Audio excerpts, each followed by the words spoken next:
Brazil ফ্যান্সদের কাছে আমি আন্তরিকভাবে ক্ষমা চাই। আমি দুঃখিত, আমি ভুল করছি। আপনারা আমার যে শাস্তি দেন আমি সেই শাস্তি মেনে নিব।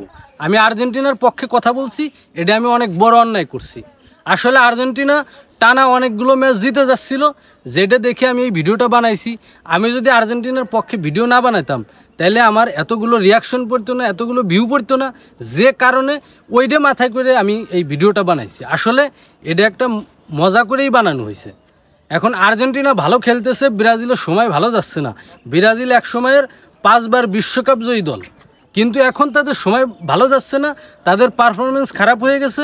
তারা কোনোভাবেই তাদের ছন্দে ফিরে আসতে পারতেছে না, যেটা একটা বিশ্বকাপ জয়ী দলের কাছে অনেক কষ্টের। আর আমরা যখন তাদেরকে এইভাবে অপমান করতেছি, তাদের কষ্ট লাগাটাই স্বাভাবিক। এই আর্জেন্টিনা যখন ভালো না খেলছে, তখন যদি কেউ তারে অপমান করছে, বিভিন্নভাবে ট্রোল করছে, তখন কিন্তু তাদের খারাপ লাগছে। তো আমি আন্তরিকভাবে দুঃখিত। আমি চাই না যে আপনারা কষ্ট পান।